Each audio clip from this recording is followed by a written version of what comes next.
नमस्कार मित्रों, मैं आशीष अवस्थी अपने यूट्यूब चैनल शिक्षा पथ पर आप सभी का हार्दिक स्वागत एवं अभिनंदन करता हूं।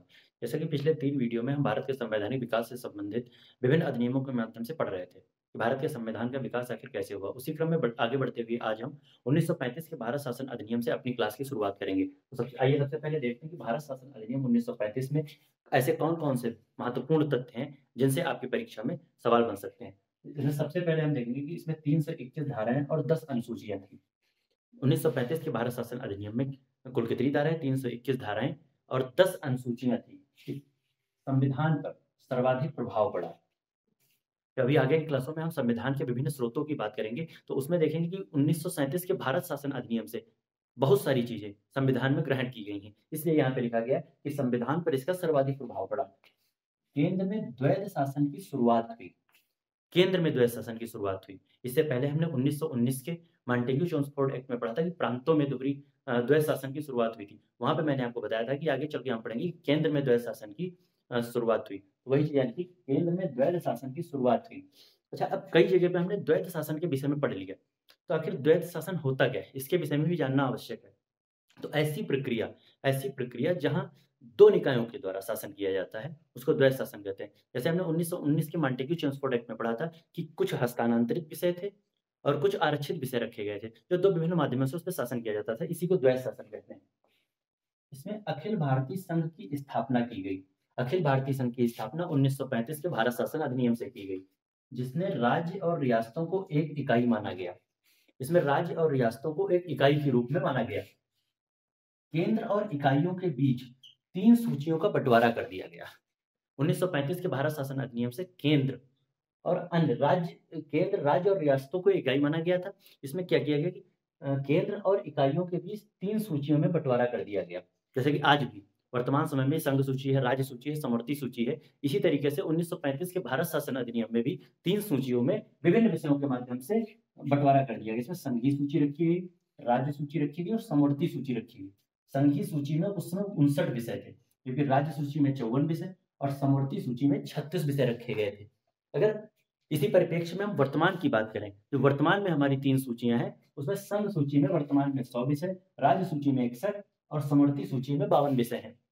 अच्छा, संघ सूची, राज्य सूची और समवर्ती सूची का मतलब क्या है? संघ सूची में वो विषय रखे जाते हैं जिसमें हमारी केंद्र सरकार कानून बनाती है, जबकि राज्य सूची में राज्य को इस बात का दायित्व होता है, राज्य को इस बात का अधिकार होता है कि उस विषय पर राज्य कानून बनाए। जबकि समवर्ती सूची में राज्य और केंद्र दोनों को इस पे अधिकार होता है कि वो अपने कानून बना सकते हैं। लेकिन इसमें एक चीज़ ये होती है कि अगर राज्य और केंद्र के कानूनों के बीच कभी टकराव की स्थिति बनती है, तो जो केंद्र द्वारा बनाया गया कानून है, वो माना जाएगा। भारत सचिव के पद को समाप्त कर दिया गया। भारत सचिव का पद 1858 के भारत शासन अधिनियम से 1858 में जो एक अधिनियम आया था, जहाँ पे क्राउन का शासन लागू हुआ था, वहाँ पे भारत सचिव के पद का गठन किया गया था और 1935 के भारत शासन अधिनियम से इस पद को समाप्त कर दिया गया। फेडरल कोर्ट की स्थापना हुई। 1937 में फेडरल कोर्ट की स्थापना की गई। इससे पहले हमने 1773 के रेगुलेटिंग एक्ट में पढ़ा था कि 1774 में एक सुप्रीम कोर्ट की स्थापना हुई थी, जबकि एक फेडरल कोर्ट की स्थापना भारत शासन अधिनियम 1935 के द्वारा की गई। भारत शासन अधिनियम 1935 के द्वारा फेडरल कोर्ट की स्थापना की गई। स्थापना क्यों की गई? क्योंकि जो यहाँ पे संघ और राज्यों के बीच जो सूचियों का बँटवारा किया गया था, अगर इनके कार्यों में किसी प्रकार का विवाद उत्पन्न हो, तो वो विवाद इस फेडरल कोर्ट के माध्यम से निपटाया जा सकता था। इसलिए फेडरल कोर्ट की स्थापना 1937 में की गई। इसके पहले चीफ जस्टिस फेडरल कोर्ट के पहले चीफ जस्टिस मोरिस गोयर बने। कौन बने? मोरिस गोयर। अच्छा, 1774 में जब हमने सुप्रीम कोर्ट पढ़ा था, उसमें हमने पढ़ा था कि उसमें सबसे पहले चीफ जस्टिस कौन बने थे? Elijah Impey. इसी क्रम में आगे बढ़ते हुए देखते हैं, इसमें 2 भारतीय जज शामिल किए गए, जिनका नाम जैकब और सुल्तान था। महत्वपूर्ण तथ्य है, ये बात आपको याद रखनी चाहिए कि जो 2 भारतीय जज शामिल किए गए थे फेडरल कोर्ट में, उनका नाम क्या था? जैकब और सुल्तान। इसी क्रम में देखते हैं, यंग हिल्टन आयोग की सिफारिश पर 1934 के अधिनियम से 1 अप्रैल 1935 को आरबीआई की स्थापना की गई। यंग हिल्टन आयोग को शाही आयोग भी कहा जाता है। इसकी सिफारिश पर क्या हुआ? 1 अप्रैल 1935 को रिजर्व बैंक ऑफ इंडिया यानी कि भारतीय रिजर्व बैंक की स्थापना की गई। महत्वपूर्ण फैक्ट है, बहुत ही इंपॉर्टेंट फैक्ट है। 1937 में बर्मा को भारत से अलग कर दिया गया। 1937 में किया गया बर्मा, जो कि वर्तमान में म्यांमार कहा जाता है, उसको भारत से अलग कर दिया गया। व उड़ीसा व सिंध नाम के 2 प्रांत बने। 1937 में बर्मा को तो भारत से अलग किया गया, लेकिन उड़ीसा और सिंध नामक 2 प्रांत, नए प्रांतों का गठन किया गया। कैग की नियुक्ति का प्रावधान किया गया। कैग मतलब comptroller and auditor general, Bharat का नियंत्रक एवं महालेखा परीक्षक, जो कि आगे अनुच्छेद 148 में पढ़ेंगे इसकी नियुक्ति के बारे में। तो इसके गठन का प्रावधान, यहाँ पे नियुक्ति का प्रावधान किया गया था। जवाहरलाल नेहरू का कथन, जवाहरलाल नेहरू का कथन भारत शासन अधिनियम 1935 के बारे में क्या था? यह एक ऐसी कार है जिसमें ब्रेक तो सारे हैं पर इंजन नहीं है। जवाहरलाल नेहरू ने 1935 शासन अधिनियम के बारे में यह कहा था कि एक हमको ऐसी कार दी गई है जिसमें ब्रेक तो बहुत सारे हैं लेकिन इसमें इंजन नहीं। कथन के बारे में पूछा जा सकता है। तो फिलहाल भारत शासन अधिनियम 1935 से जो महत्वपूर्ण तथ्य थे मैंने आपको बता दिए। उम्मीद है कि इससे ज्यादा कोई भी पॉइंट आपकी परीक्षा में नहीं बनेगा। अगर आपको इतने पॉइंट तैयार है तो मेरे हिसाब से कोई प्रश्न आपका नहीं छूटना चाहिए। अच्छा, उसके बाद आता है क्रिप्स मिशन 1942। क्रिप्स मिशन 1942 को पढ़ने से पहले हमको ये जान लेना आवश्यक है कि आखिर क्रिप्स मिशन क्यों आया था, क्रिप्स मिशन 1942 क्यों बना था। तो उसके संबंध में हमने यहाँ पे लिख रखा है संविधान सभा की मांग। संविधान सभा की मांग, इसका कारण यह था कि भारत में लगातार संविधान सभा की मांग उठ रही थी, जिसके लिए ब्रिटिश सरकार ने क्रिप्स, स्टोफर्ड क्रिप्स, जो कि ब्रिटिश मंत्रिमंडल के एक सदस्य, उनके नेतृत्व में क्रिप्स मिशन भारत भेजा गया था संविधान निर्माण को लेकर, संविधान सभा के निर्माण को लेकर। सबसे पहले इससे पहले देखें संविधान सभा की मांग कब थी। वर्ष 1934 में सर्वप्रथम एमएन राय द्वारा, वर्ष 1934 में सर्वप्रथम एमएन राय यानी कि मानवेंद्र नाथ राय द्वारा संविधान सभा की मांग की गई, लेकिन ये आधिकारिक तौर पर मांग नहीं की गई थी। 1935 में कांग्रेस द्वारा आधिकारिक रूप से मांग उठी। संविधान सभा के गठन की आधिकारिक रूप से मांग 1935 में भारतीय राष्ट्रीय कांग्रेस द्वारा उठाई गई थी। जबकि अगर 1934 की बात करें तो मानवेंद्र राय नाथ ने अपना एक विचार प्रस्तुत किया था कि संविधान सभा का गठन होना चाहिए। तो इसी संविधान सभा के गठन के संबंध में ब्रिटिश सरकार ने स्टोफर्ड क्रिप्स के नेतृत्व में 1942 में भारत में क्रिप्स मिशन भेजा था। तो क्रिप्स मिशन से संबंधित जो बातें हो सकती हैं तो सबसे पहले समझ लेते हैं। संविधान सभा के निर्माण की बात तो कही गई, परंतु द्वितीय विश्व युद्ध के बाद जब क्रिप्स मिशन भारत आया तो इसने संविधान सभा के निर्माण की तो बात की, लेकिन इसमें एक शर्त इसने रखी कि हम द्वितीय विश्व युद्ध के बाद संविधान सभा का गठन करेंगे। इनका कहना यह था कि द्वितीय विश्व युद्ध में भारतीय ब्रिटेन का साथ दें, उसके बाद हम संविधान सभा का गठन करेंगे। अच्छा, वर्तमान जब ये क्रिप्स मिशन 1942 भारत आया उस समय लिलिथगो भारत के वायसराय और ब्रिटिश पीएम चर्चिल थे। 9 अगस्त 1942 को भारत छोड़ो आंदोलन शुरू किया गया। क्रिप्स मिशन की बातों को स्वीकार न करते हुए, क्रिप्स मिशन की बातों को ना तो राष्ट्रीय कांग्रेस ने स्वीकार किया और न ही मुस्लिम लीग ने स्वीकार किया।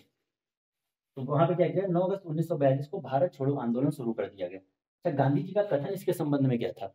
कथन से संबंधित प्रश्न आपकी परीक्षा में कई बार पूछे गए और हमेशा पूछे जाते हैं। गांधी जी ने 1942 के क्रिप्स मिशन को पोस्ट डेटेड चेक की संज्ञा दी थी। पोस्ट डेटेड चेक की संज्ञा दी थी। ये प्रश्न आपकी परीक्षा में पूछा जा सकता है। इसके बाद आता है कैबिनेट मिशन 1946। क्रिप्स मिशन 1942 से संबंधित जितने फैक्ट आपकी परीक्षा में बन सकते हैं इससे ज्यादा मेरे हिसाब से नहीं बनेंगे। उसके बाद आता है कैबिनेट मिशन 1946। यह एक तीन सदस्यीय निकाय जो ब्रिटिश संसद के द्वारा, ब्रिटिश सरकार के द्वारा भारत भेजा गया था। किस लिए भेजा गया था? संविधान सभा के गठन के लिए। 3 सदस्यीय निकाय था जिसमें पैट्रिक लॉरेंस थे जो कि इस कैबिनेट मिशन के अध्यक्ष थे। कैबिनेट मिशन के अध्यक्ष कौन थे? Patrick Lawrence. जबकि दूसरे सदस्य इसमें एरिक अलेक्जेंडर थे और स्टोफर्ड क्रिप्स, वही 1942 में जो स्टोफर्ड क्रिप्स की अध्यक्षता में क्रिप्स मिशन आया था, वही स्टोफर्ड क्रिप्स कैबिनेट मिशन में एक सदस्य के रूप में आए थे। इसने संविधान सभा के गठन की बात कही। अच्छा, इससे पहले ये जान लेना आवश्यक कि जो 1942 का क्रिप्स मिशन आया था उसमें मुस्लिम लीग की क्या मांग थी? मुस्लिम लीग की मांग थी कि 2 संविधान सभाओं का गठन किया जाए, मुस्लिम लीग के लिए अलग और बाकी के लिए अलग। लेकिन क्रिप्स मिशन ने इस बात को अस्वीकार कर दिया था। यहाँ पे कैबिनेट मिशन में भी मुस्लिम लीग ने यही मांग उठाई थी, लेकिन कैबिनेट मिशन ने इस बात को अस्वीकार किया। लेकिन फिर भी उन्होंने इस तरीके के प्रावधान किए कि मुस्लिम लीग कुछ हद तक उनके इस प्रस्ताव से संतुष्ट हो गई थी। इसमें क्या है, प्रति 10 लाख की जनसंख्या पर एक सीट निर्धारित हुई। इसमें यही निर्धारित हुआ कि 10 लाख की जनसंख्या पे हम एक सदस्य का चुनाव करेंगे 10 लाख की जनसंख्या में से। इसमें कुल सीट 389 रखी गई, कुल 389 सीटें रखी गई, जिसमें 292 सीट ब्रिटिश प्रांतों से थी, 4 चीफ कमिश्नरी क्षेत्रों से थी और 93 सीट देसी रियासतों के लिए आरक्षित रखी गई। जो देसी रजवाड़े थे 93 सीट उनके लिए रखी गई। अच्छा, जो 4 चीफ कमिश्नरी की बात की उसमें दिल्ली, अजमेर मेवाड़, कुर्ग और बलूचिस्तान, ये 4 नाम आपके लिए याद करना बहुत इंपॉर्टेंट है कि आखिर जो 4 कमिश्नरी क्षेत्रों के लिए 4 सीटें रखी गई थी, वो कमिश्नरी क्षेत्र कौन-कौन से थे? एक तो दिल्ली, दूसरा अजमेर, अजमेर मेरवाड़ अलग-अलग नहीं था, अजमेर मेरवाड़ के लिए एक सीट रखी गई थी और कुर्ग व बलूचिस्तान। जब इन सीटों का बँटवारा हो गया 10 लाख जनसंख्या पे 1 सदस्य का चुनाव होना था, तो अगस्त में क्या हुआ? अगस्त में इसके चुनाव हुए। अगस्त में इस संविधान सभा के गठन हेतु चुनाव हुए, जिसमें कांग्रेस ने 208 सीटें जीती। कांग्रेस को कितनी सीटें मिली? 208 सीटें मिली, जबकि मुस्लिम लीग को 73 सीटें व अन्य को 15 सीटें प्राप्त हुई। जो अन्य छोटी-छोटी पार्टियां थी, उनको भी 15 सीटें मिली, जबकि 73 सीटें मुस्लिम लीग ने जीती और 208 सीटें कांग्रेस ने जीती। अच्छा, इसके तहत क्या मुस्लिम लीग को हार बर्दाश्त नहीं हुई? मुस्लिम लीग को यह बुरी तरीके की हार बर्दाश्त नहीं हुई और उसने 16 अगस्त 1946 को प्रत्यक्ष कार्यवाही दिवस मनाया। कई परीक्षाओं में एक प्रश्न पूछा गया है कि आखिर मुस्लिम लीग ने प्रत्यक्ष कार्यवाही दिवस कब मनाया था? तो 16 अगस्त 1946 को। 16 अगस्त 1946 को मुस्लिम लीग ने प्रत्यक्ष कार्यवाही दिवस मनाया। फिलहाल संवैधानिक विकास से संबंधित कैबिनेट मिशन 1946 से जो पॉइंट बन सकते थे वो मैंने आपको बता दिए। अच्छा, इसमें अभी हमको जो संविधान सभा है, संविधान सभा का गठन हो गया। संविधान सभा के गठन में कार्यकारिणी जो थी, उसके संबंध में बात करना, जिसमें हमको अस्थायी अध्यक्ष, स्थायी अध्यक्ष, कितनी महिलाएं शामिल थी, कौन कहाँ से निर्वाचित हुआ था, ये इन सब चीज़ों के बारे में जानना है। तो यहाँ पे नीचे हमने लिख रखा संविधान सभा की कार्यकारिणी। आज सिर्फ हमने 2-3 बातें संविधान सभा की कार्यकारिणी में सिर्फ 2-3 बातें यहाँ पे लिखी हैं, लेकिन एक अलग क्लास में कल या परसों जब भी मैं क्लास लूँगा, तो उसमें संविधान सभा की कार्यकारिणी के बारे में आपको विस्तृत बताया जाएगा। कहाँ से कौन-कौन से प्रश्न अभी तक संविधान सभा की कार्यकारिणी से बने हैं, इन बातों का ज़िक्र अगली क्लास में हम करेंगे। लेकिन कुछ जो 9 दिसंबर 1946 को संविधान सभा का गठन हुआ। प्रश्न आएगा कि संविधान सभा का गठन कब हुआ था? तो 9 दिसंबर 1946 को, और 9 दिसंबर 1946 को ही एक अस्थायी अध्यक्ष, सबसे पहले 9 दिसंबर 1946 को संविधान सभा के अस्थायी अध्यक्ष के तौर पर सच्चिदानंद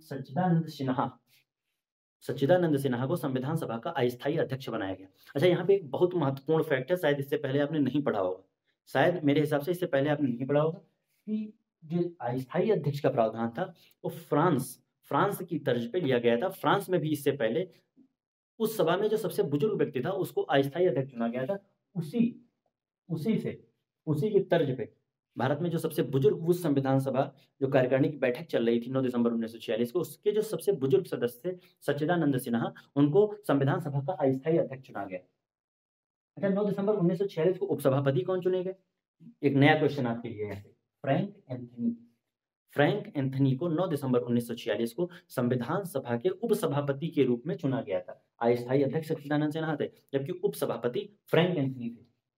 दूसरी बैठक 11 दिसंबर 1946 को हुई, जिसमें राजेंद्र प्रसाद को स्थायी अध्यक्ष चुन लिया गया।